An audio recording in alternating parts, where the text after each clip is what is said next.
하나님께서 오늘 우리에게 주시는 말씀은 누가복음 19장 28절에서 44절까지의 말씀입니다. 하나님의 말씀을 받들어 읽겠습니다.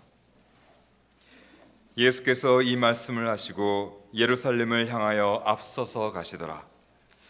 감람원이라 불리는 산속에 있는 벳바게와 베다니에 가까이 가셨을 때에 제자 중 둘을 보내시며 이르시되 너희는 맞은편 마을로 가라. 그리로 들어가면 아직 아무도 타보지 않은 나귀 새끼가 메어 있는 것을 보리니 풀어 끌고 오라.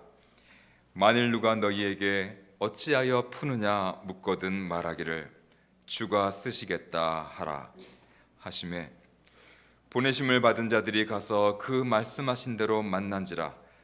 나귀 새끼를 풀 때에 그 임자들이 이르되 어찌하여 나귀 새끼를 푸느냐 대답하되 주께서 쓰시겠다 하고 그것을 예수께로 끌고 와서 자기들의 겉옷을 나귀 새끼 위에 걸쳐놓고 예수를 태우니 가실 때에 그들이 자기의 겉옷을 길에 펴더라.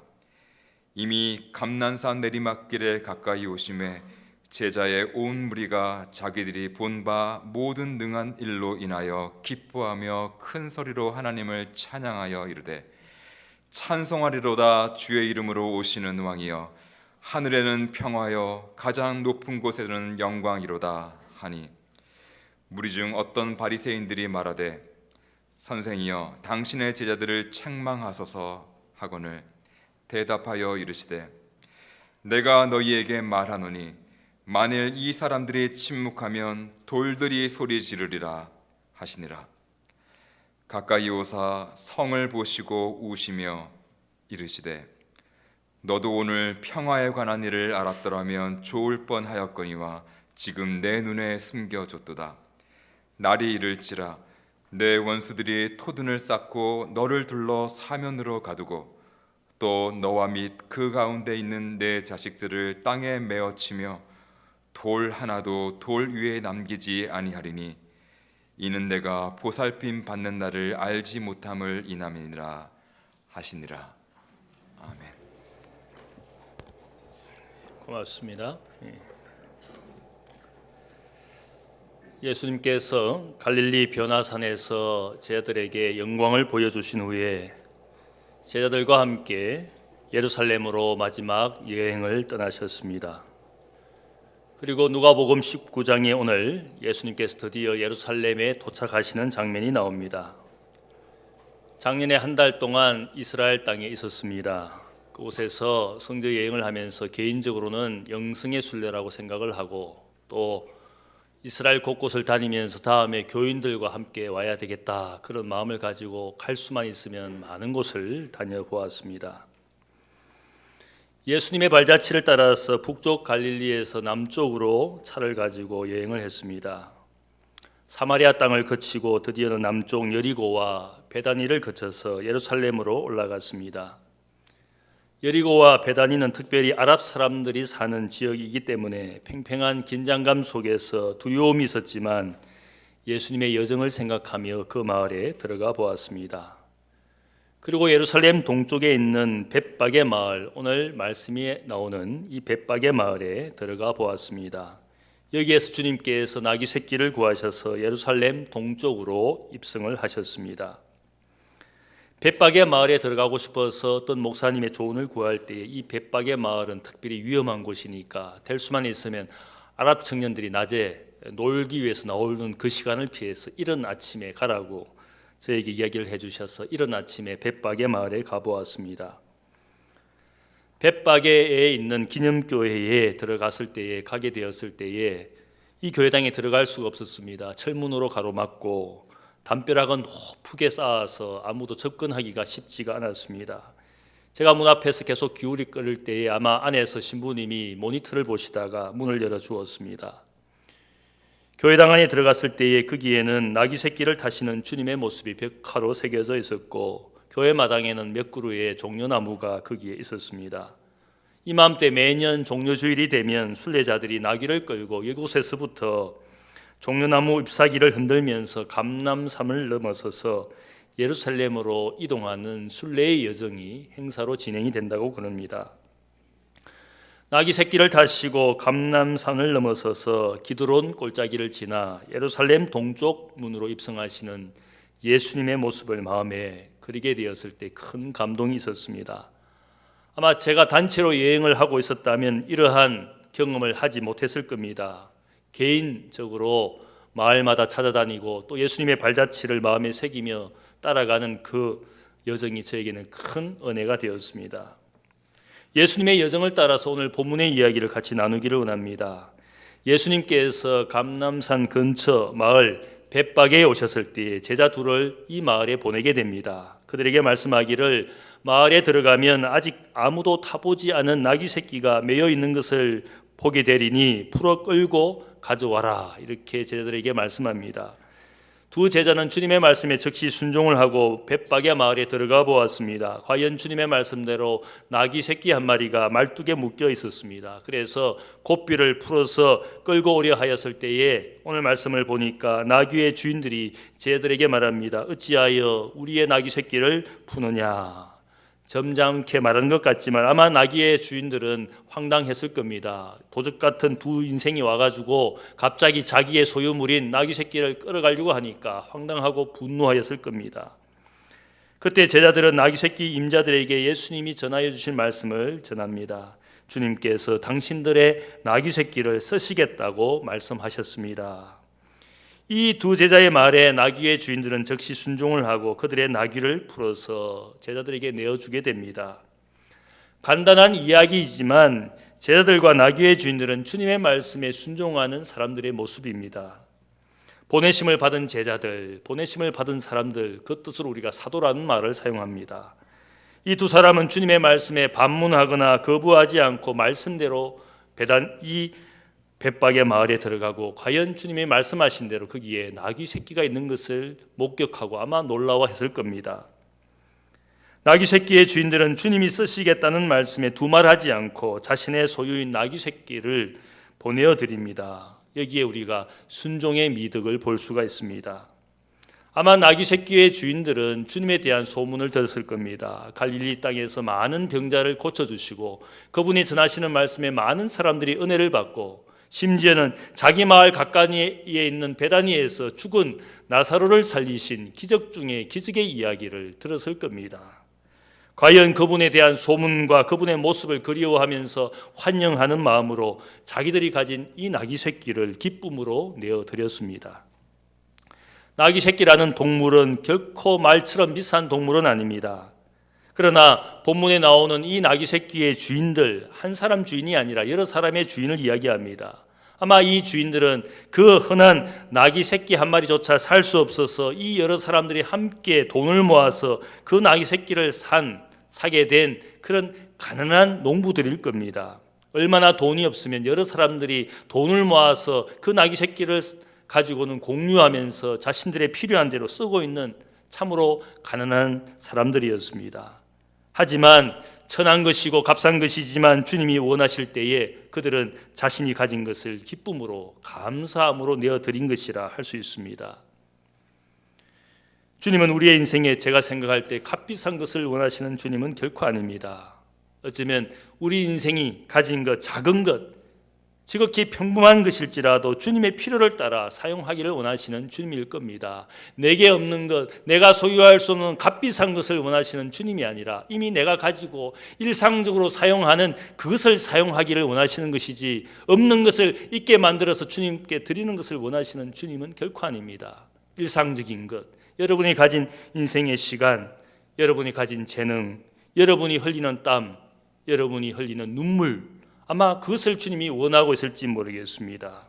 없는 것을 가져오라는 것이 아니라 우리가 사용하고 있는 것, 내 인생에 가지고 있는 것, 그것을 원하시는 주님입니다. 중요한 것은 우리가 가진 것을 주님께 내어드리기 위해서, 사용하시도록 하기 위해서는 먼저 우리가 해야 될 일이 있습니다. 바로 우리의 말뚝으로부터 묶인 것을 풀어낼 때에 그것을 주님이 사용하실 수가 있습니다. 우리의 말뚝에서 우리가 가진 것을 풀어내지 않는다면 결코 주님이 사용할 수가 없습니다. 우리의 욕심에 우리가 가진 것을 묶어놓고 있으면 결코 주님이 사용할 수가 없습니다. 우리가 묶어놓은 것이 무엇이겠습니까? 어쩌면 죄의 말뚝에 내 욕심과 내 뜻을 거기에 묶어놓고 내가 가진 것을 아까워하며 다른 사람들이 사용하지 못하게 하는 그런 것이 있을지 모르겠습니다. 중요한 것은 나의 죄의 말뚝으로부터 그것을 풀어내어놓지 않으면 결코 사용할 수가 없습니다. 죄의 습관이나 죄의 욕심에 매여 있는 그것이 있으면 결코 주님께 내어드릴 수가 없을 겁니다. 주님께서 우리에게 주신 은혜가 무엇입니까? 자유이지 않습니까? 진리를 알지니 진리가 너희를 자유케 하리라. 유대인들이 그 말씀을 들었을 때 우리가 남의 종이 된 적이 없는데 왜 우리 보고 자유하라고 말씀합니까? 그렇게 말씀할 때 주님이 하신 말씀이 있습니다. 너희가 죄의 종이다. 죄 가운데 태어나고 죄 가운데 살아가고 죄 가운데 죽는 죄의 종이라고 말씀하고 있습니다. 모든 인생이 하나님 보시기에는 죄의 종으로 살고 있습니다. 자신의 뜻과 자신의 욕심에 따라서 많은 것을 가지고 있지만 내어놓지 않습니다. 주님은 우리에게 자유를 주실 때에 그 자유하게 된 것을 가지고 주님이 사용하기를 원하시는 겁니다. 그래서 우리가 자유하게 내어드릴 때에 주님이 사용할 수가 있는 겁니다.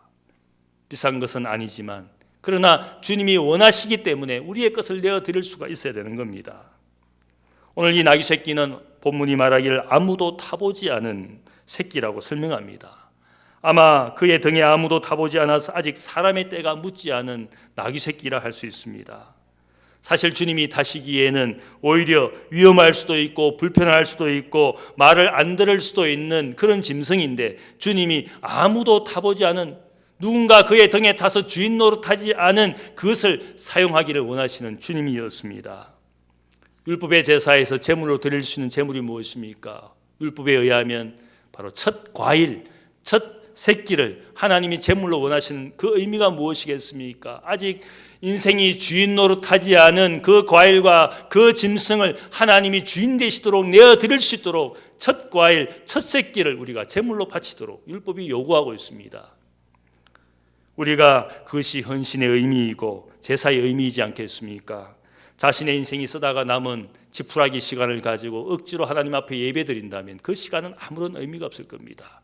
예배를 드리면서도 이 시간을 아까워하면서 내가 이 시간에 예배 드리지 않고 얼마든지 세상에 나가서 놀 수도 있고 운동할 수도 있고 친구들 모임에 갈 수도 있는데 이 시간을 그렇게 아까워하면서 이 자리에 있다면 이 시간은 하나님 앞에 아무런 의미 없는 시간입니다.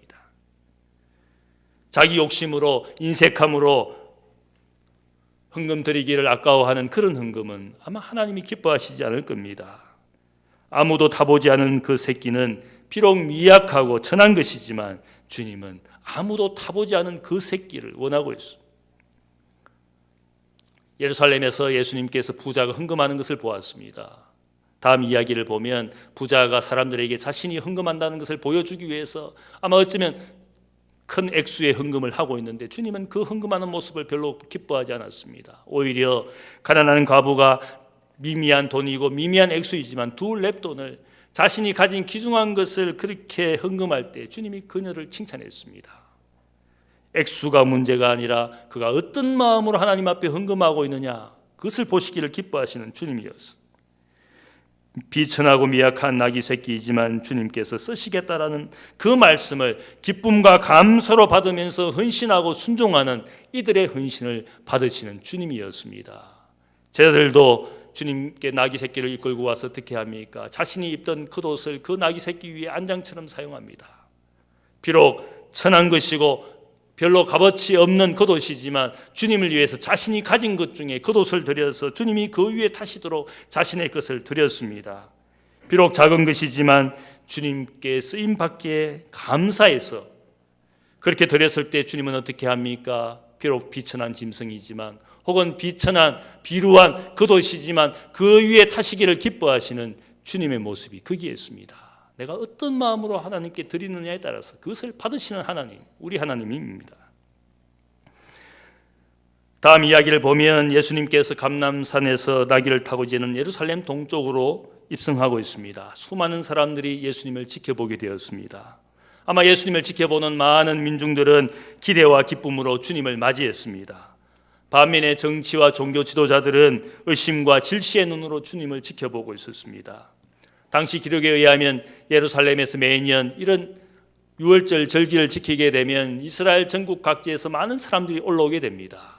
지중해 연안에 흩어져 있던 디아스포라 유대인들도 이 절기를 지키기 위해서 수십만 명이 몰려왔다고 그럽니다. 특별히 절기가 되면 갈릴리의 지배자였던 헤롯 왕이 올라와서 백성들에게 아마 함께하고 있었을 겁니다.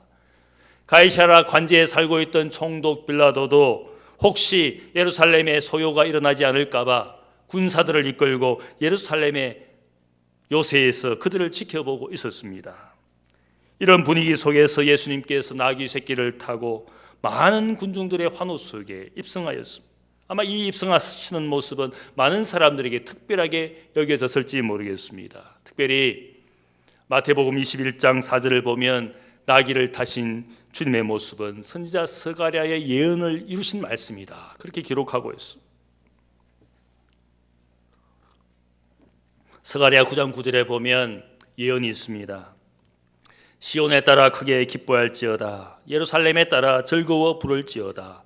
보라, 내 왕이 내게 임하시나니 그는 공의로우시며 구원을 베푸시며 겸손하여서 나귀를 타시나니 나귀의 작은 것 곧 나귀 새끼니라. 예수님보다 500년 전의 선지자 스가랴는 공의와 구원을 베푸시기 위하여 이 땅에 오시는 메시아 그 왕이 겸손하게도 나귀 새끼를 타고 오실 것이라고 예언을 했습니다. 복음서 저자들은 나귀를 타신 예수님이 바로 이 선지자 스가랴의 예언을 이루시는 왕으로 메시아로 이 땅에 오신 예수님인 것을 증언하고 있습니다. 나귀 새끼를 타고 오시는 예수님의 모습은 어쩌면 사람들이 생각할 때 너무나 평범한 모습입니다. 사람들의 이목이나 인기를 끌 수 있는 모습은 아니었습니다. 왜냐하면 당시에 그런 정복자 개선 장군의 모습은 어떠합니까? 주전 45년에 온 세상을 정복하며 다녔던 율리우스 카이사르는 그가 여러 정복 전쟁에서 승리를 하고는 개선 장군처럼 로마에 입성했습니다.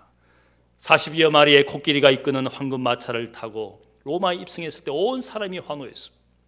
물론 그 다음에 44년에 그가 결국은 브루투스에 의해서 죽임당하지 않습니까? 영원한 승리자일 것처럼 개선 장군이 되어서 입성했지만 그도 죽임을 당하였습니다. 영원한 승리자가 될 수가 없었습니다.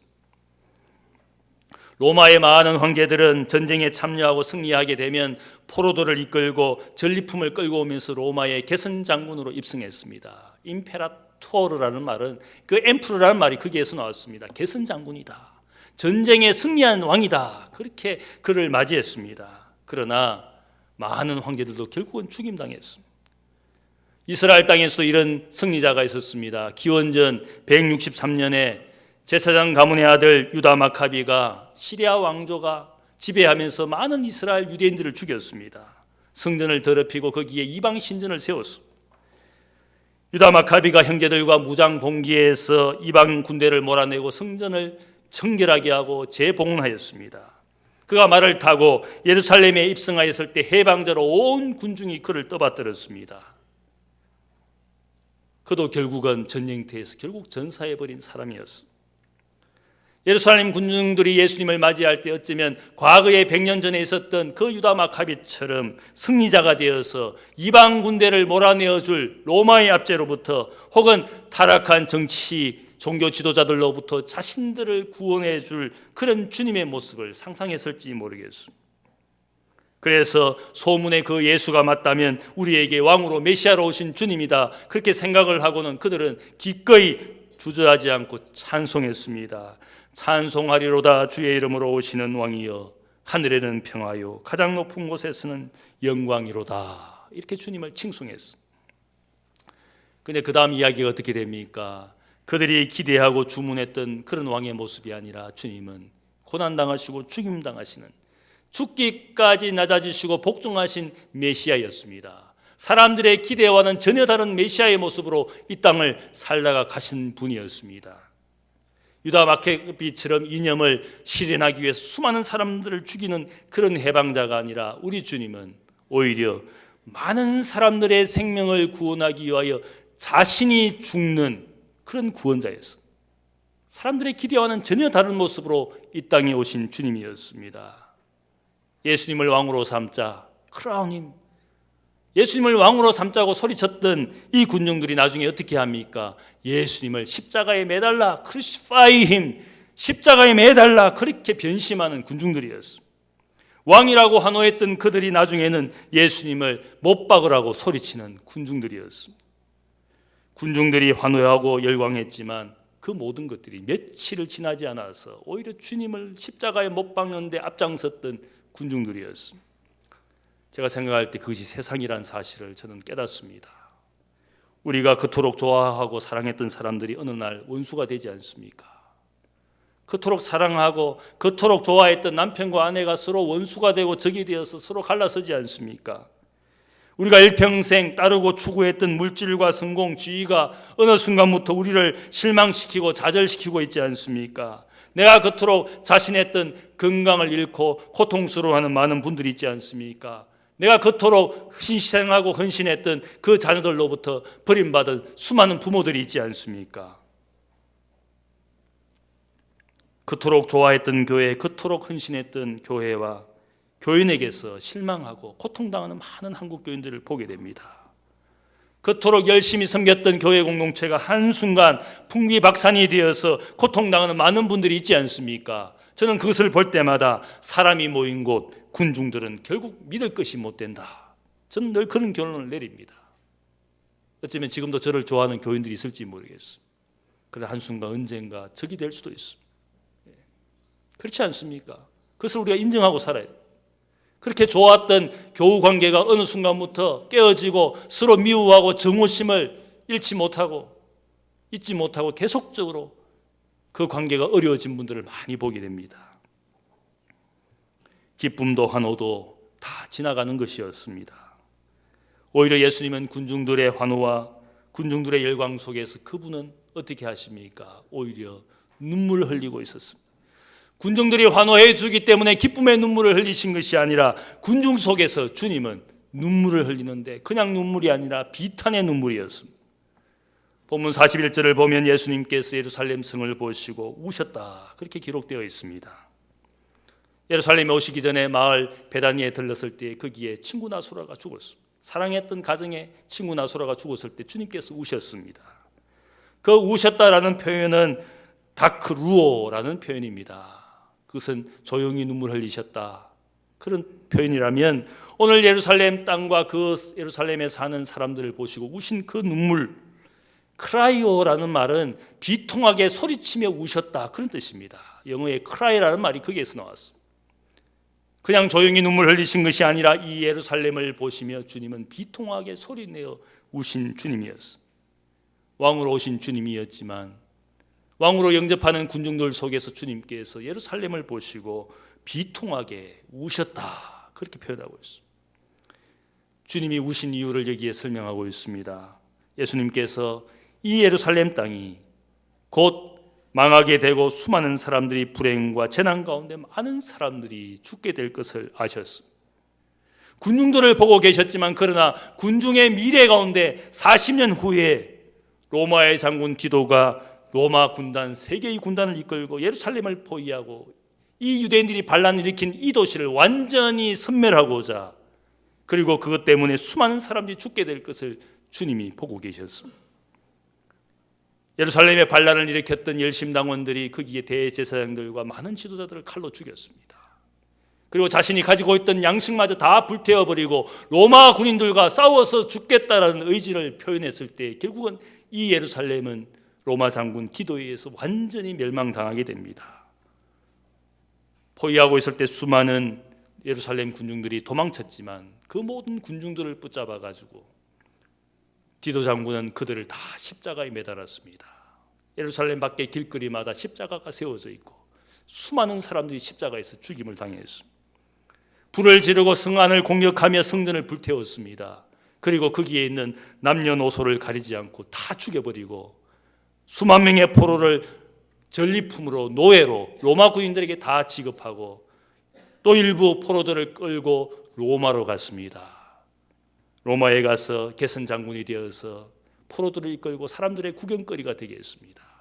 성전에서 약탈한 성전의 촛대를 가지고 자랑했습니다. 지금도 여러분들이 로마에 가면 콜로세움 옆에 로마의 디도 장군의 개선문이 거기에 있습니다. 그 당시의 비참과 불행을 볼 수 있는 그 모습들이 조각으로 새겨져 있습니다. 예수님은 이 불행의 미래를 이미 보고 계셨습니다. 그리고 비통하게 우셨습니다. 그리고 말씀하시기를 너도 오늘 평화에 관한 일을 알았더라면 좋을 뻔하였거니와 지금 너의 눈에 숨겨졌도다. 날이 이를지라 너가 심판의 날을 알지 못함이라. 예수님은 한 인생의 죽음 때문에 눈물 흘리시기도 하였지만 이 예루살렘 성 하나님의 도성, 거기에 있는 하나님의 백성들이 하나님의 뜻을 거절하고 복음의 평화를 거절하는 그 이름, 평화의 도시라는 이름처럼 살지 않는 이 땅의 불행을 보시고 눈물 흘려 주셨습니다.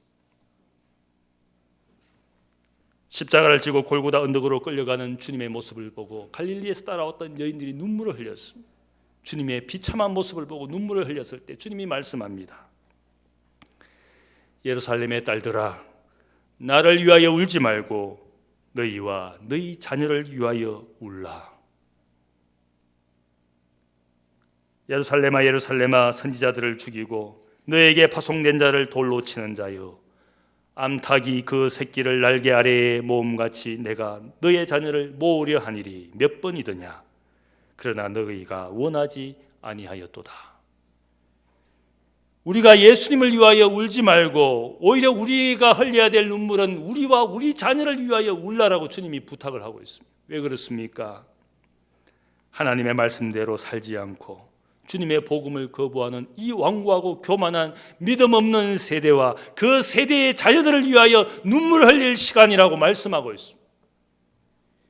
오늘 어떠합니까? 믿음 없는 세대로 살면서 인생의 죽는 순간까지 하나님을 불신하고 믿음의 일들을 조롱하고 탐욕과 근심이 그치지 않는 세상에 우리가 살고 있지 않습니까?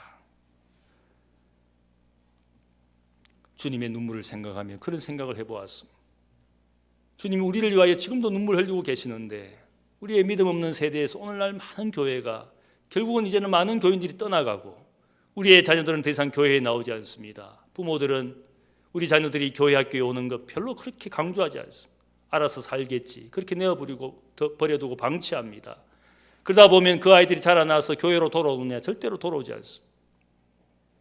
많은 서양교회가 그렇게 다음 세대에 믿음을 전해주는 것을 쉽게 생각했습니다. 마음껏 놀러가고 원하는 대로 살게 했다가 지금은 서양의 모든 교회당에 가보면 노인들밖에 남아있지 않습니다. 때가 되면 다 휴가로 놀러가고 주일 예배 드리는 거 별로 그렇게 중요하지 않게 생각합니다. 자녀들을 믿음의 교육으로 교육하는 거 별로 중요하지 않게 생각합니다. 그 결과가 오늘 유럽 교회당이 다 문을 닫았습니다.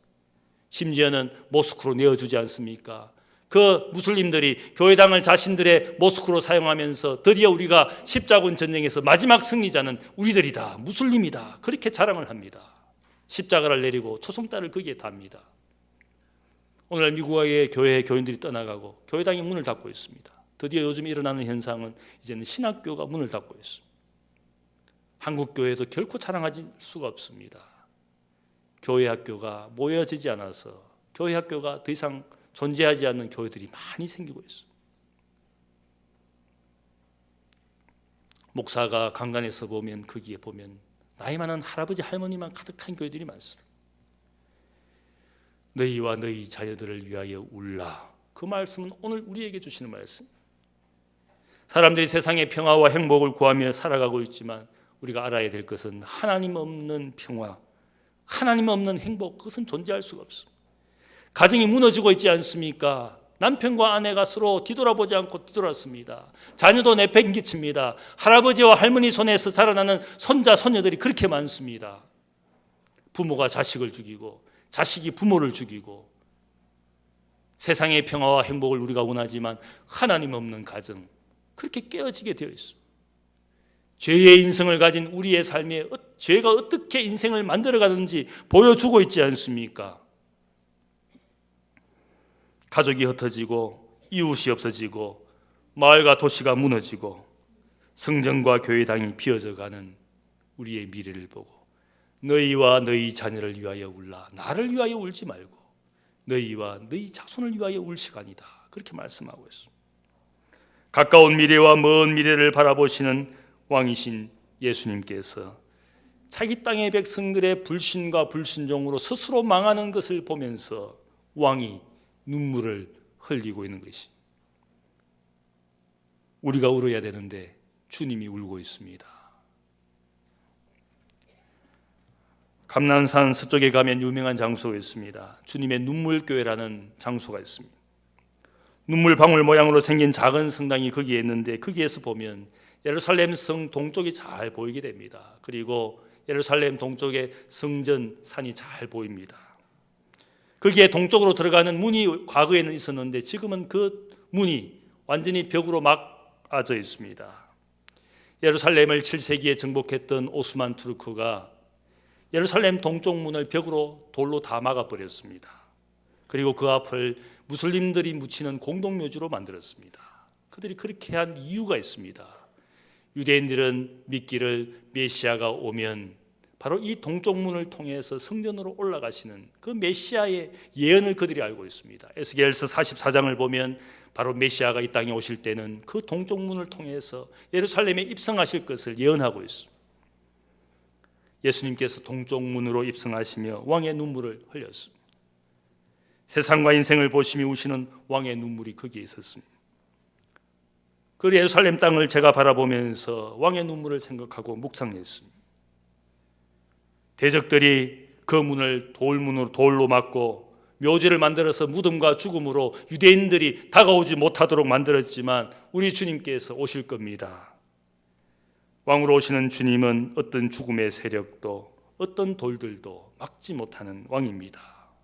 오늘 말씀을 보니까 만일 사람들이 칭송하지 않는다면, 그것을 못하게 막는다면 돌들이 소리 지를 것이다. 아마 이 말씀은 막아놓은 성벽, 막아놓은 돌문이 언젠가 소리를 지를 것인데, 시편 24편이 말씀하는 것처럼 영광의 왕이신 주님이 들어오시도록 영원한 문들이 자기의 머리를 들고 주님을 맞이할 메시아의 예언을 우리에게 말하고 있습니다. 돌들이 소리 지를 겁니다.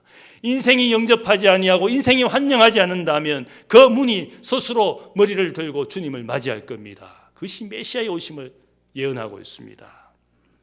이 종려주일에 우리가 무엇을 생각해야 되겠습니까? 주님의 눈물을 기억해야 됩니다. 왕이 백성을 위하여 흘리신 눈물, 구세주가 죄인을 위하여 흘리신 그 눈물을 우리가 기억해야 됩니다. 믿음 없이 순종 없이 살아가는 우리의 삶을 진심으로 회개하는 눈물을 흘려야 될 시간입니다. 주님을 우리의 믿음으로 마음으로 받아들이고 그분의 기쁨이 되는 인생이 되도록 우리가 생각하고 또 묵상해야 될 시간인 줄로 믿습니다. 주님이 여러분의 인생의 주인 되시기를 축복합니다.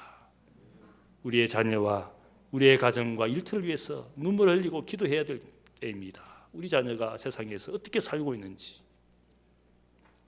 우리 세대 다음 세대가 얼마나 불확실하게 되었는지 그것을 생각하며 주님처럼 눈물을 흘리며 우리 자신들의 새로움을 위해서, 고침을 위해서 온전한 헌신을 위하여 기도하시는 여러분들 되시기를 주님의 이름으로 축복합니다. 기도하겠습니다. 사랑의 아버지 하나님,